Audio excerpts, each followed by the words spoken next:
ایک ہی کہتے ہیں ہمارے گاؤں کے اندر عمومی طور پہ چار دیواری تک بعض اوقات نہیں ہوتی ہے، صحن کے اندر کام کر رہی ہوتی ہیں خواتین، اور یہ خود بیمار ہیں، ان کی زوجہ دودھ وغیرہ کا جیسے معاملات ہوتے ہیں کرتی ہیں، اس میں شاید مرد بھی آتے ہوں گے دیگر، یا آتے جاتے لوگوں کی نگاہ پڑتی ہوگی، تو پردے میں کس حد تک سختی ہوگی؟ دیکھیں، ہمارا مذہب اسلام ایک بہترین مذہب ہے۔ اگر ایک عورت اپنے آپ کو پوری کور کر سکتی ہے، اس کو کور کرنے میں کوئی دشواری نہیں ہے، تنگی نہیں ہے، نقصان نہیں ہے، تو شریعت اس کو بالکل رعایت نہیں دے گی کہ آپ کو ایسا ہی رہنا ہے۔ لیکن جیسے جیسے تنگی بڑھتی جاتی ہے، جیسے جیسے نقصانات کے امکانات بڑھتے جاتے ہیں، شریعت آسانی دیتی ہے۔ جیسے ہماری بہت ساری بچیاں، ہماری بہنیں باہر کے ملکوں میں ہیں، اور وہاں پر بعض اوقات وہ برقع نہیں پہن سکتی ہیں، وہ اسکارف نہیں پہن سکتی ہیں، اسکارف تک نہیں پہن سکتی ہیں، نقاب کرنا بہت دشوار ہوتا ہے۔ بعض بچیاں بامر مجبوری ان کو جاب لازم کرنی ہوتی ہے، ورنہ گھر کا نظام نہیں چلتا اور کوئی کفیل نہیں ہوتا، تو آفیسز کی، فیکٹریز کی اپنی ریکوائرمنٹ ہوتی ہے کہ کس طرح کا آپ کو لباس پہننا ہے، اگرچہ وہ فحاشی کا نہیں کہتے، لیکن بہرحال پورا ہمارے ایک پردے کا نظام جو مذہب اسلام کا وہ نہیں ہوگا۔ تو کیا مطلب ہے کہ پھر وہاں پر یہ کہا جائے کہ آپ وہاں چھوڑ کر واپس آ جائیں پاکستان، ہندوستان، یا پھر آپ مسلسل ان کے اوپر گناہ کا حکم لگائیں؟ نہیں، شریعت رعایت دیتی چلی جاتی ہے۔ اسی طرح جیسے کنیزیں ہوتی تھیں پہلے دور میں، وہ چونکہ گھر میں خادمہ ہوتی تھیں، کام کرتی تھیں، اور کام کرتے ہوئے اپنے آستینیں بھی اوپر کرنی ہوتی ہیں، تو کپڑے دھوتے ہوئے پائچے اوپر کرنے ہوتے ہیں، وہ باہر جا کے سودا سلف لاتی تھیں، تو ان کے پردے کے احکام اس دور میں بھی ان کے لیے کم تھے۔ ان کے لیے سر کے بال کھولنا جائز،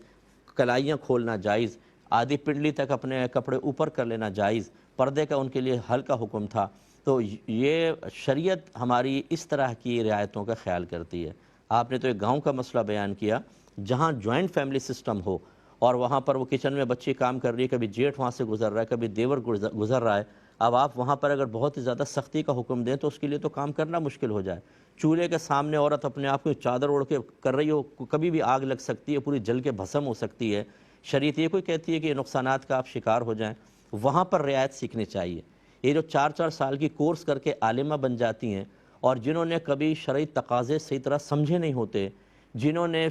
اسباب ستہ نہیں پڑھے ہوتے کہ احکام شرع کب کیسے تبدیل ہو جاتے ہیں،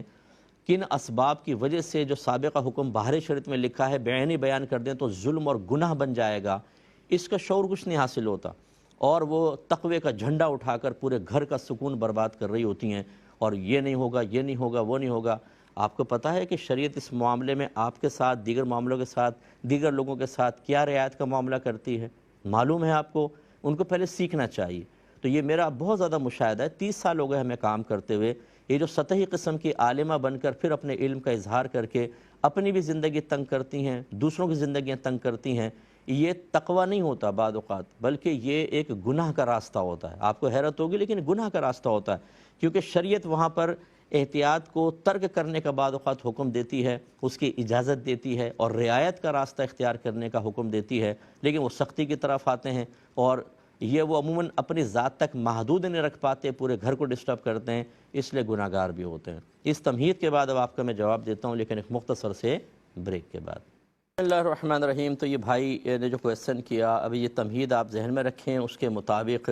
جہاں ایسا ماحول ہو کہ وہاں پردہ کرنا مشکل، چار دیواری موجود نہیں ہے، وہاں ہم یہ تو نہیں کہیں گے کہ شترے بے مہار ہو جائیں، لیکن جتنا ہو سکے اپنے آپ کو بچائیں۔ غیر محرم جیسے کوئی آئے تو ایک سر پہ دوپٹہ ہو، اس کو آگے کر لیں، یا بعض اوقات عورتیں اس طرح جو گوبر وغیرہ کے پاس کام کر رہی ہوتی ہیں تو وہ دوپٹہ بھی اتار کے رکھ دیتی ہیں، تو وہ کوشش کریں کہ کوئی اسکارف وغیرہ ایسا بنائیں کہ بال ڈھکے ہوں، پیٹھ اس طرف رکھیں جو گزرنے کا راستہ ہے، اور یہ کام کریں۔ پھر بھی اگر کسی نے، آپ نے کلائی اونچی کر رکھی ہے، یعنی آستین اونچی کر رکھی ہے، کلائی پہ کسی کی نگاہ پڑ گئی، آپ نے تھوڑا سا اپنے شلوار یا تہبند کو اونچا کیا ہوا ہے، بہن کی پنڈلی پہ نگاہ پڑ گئی گزرتے ہوئے آدمی کی، اللہ تعالیٰ معاف فرمائے گا، کیونکہ شرعی مجبوریاں ہیں۔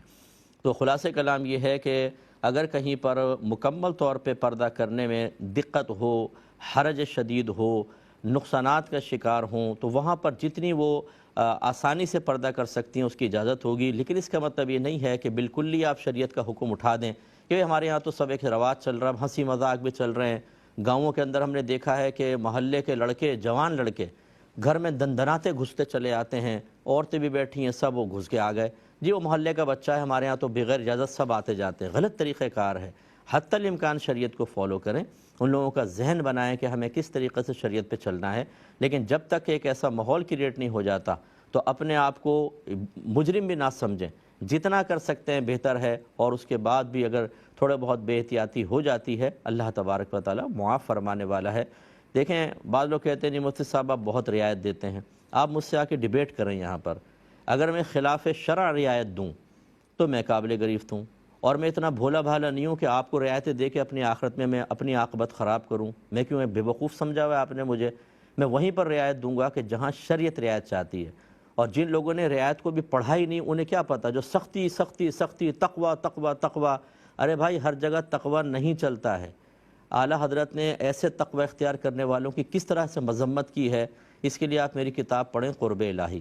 اس میں دیکھیے آپ، اس میں جو پاک ناپاک حرام و حلال کے مسائل کا ایک چیپٹر میں نے ڈالا ہے، وہ پڑھنے کے قابل ہے۔ اس میں اعلیٰ حضرت کی جو عبارتیں میں نے ڈالی ہیں وہ زاہدانہ خشک قرار دیا ہے اپنے ایسے لوگوں کو کہ جو زندگیاں تقوی کے نام پر دوسروں کو بھی برباد کرتے ہیں، اپنی زندگی میں تنگ کرتے ہیں، اور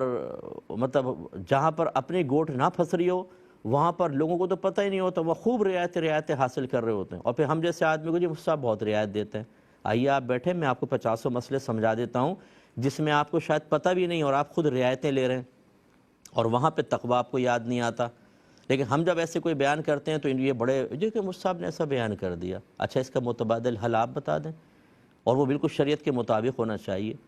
تو اس لیے اس پہ ڈیبیٹ ہونی چاہیے، اگر کوئی اعتراض کرتا ہے تو آئیے بیٹھیں گفتگو کر لیتے ہیں، بہت اچھی بات ہے، ورنہ ہمارے دل میں بھی آپ کی طرح کا نہیں ہوگا، تھوڑا بہت تو خوف خدا ہوگا، جتنا آپ کو آخرتی گرفت کا احساس ہے اتنا مجھے نہیں ہوگا، اس سے تھوڑا بہت تو ہوگا، یہ حسن دانی قائم کر لیں۔ اس لیے ہمارے بھائی بہن جو ہمیں سن رہے ہیں بالکل فکر نہ کریں،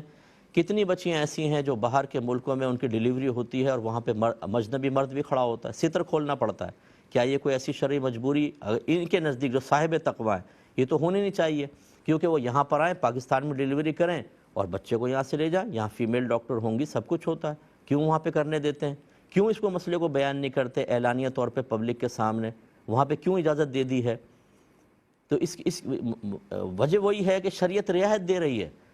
شریعت آسانی فراہم کر رہی ہے۔ یہاں پہ بچہ پیدا ہوگا وہاں کا اس کو نیشنلٹی نہیں ملے گی، وہاں کا پیدا ہوگا تو اس کو بینیفٹس وہاں کے اعتبار سے ملیں گے۔ یہ کوئی ایسی مجبوری ہے کہ ایک عورت اپنا ستر کھول دے؟ یہ صاحب تقوی لوگوں سے آپ کویسچن کریں۔ یہ میں نے اس لیے آپ کو عرض کیا کہ جب ہم اس قسم کی کوئی بات بیان کرتے ہیں نا تو بہت سارے متقی کھڑے ہو جاتے ہیں، یہ مفتی صاحب نے ایسی بات کہہ دی، خلاف شرع کہیں آپ ہماری ضرور اصلاح کریں اور انشاءاللہ ہم قبول بھی کریں گے، لیکن اگر آپ کو خود شعور حاصل نہیں ہے کہ اسباب ستہ کی بنا پر کہاں پر مسئلے بدلتے ہیں، پہلے زمانے کا مفتہ بھی آج غیر مفتہ بھی قول ہو جاتا ہے، پہلے کا راجع آج کا مرجو، اور پہلے کا مرجو آج کا راجع ہو سکتا ہے، اتنا شعور ہے آپ کو کہ کہاں پہ کون سا فتویٰ دینا ہے؟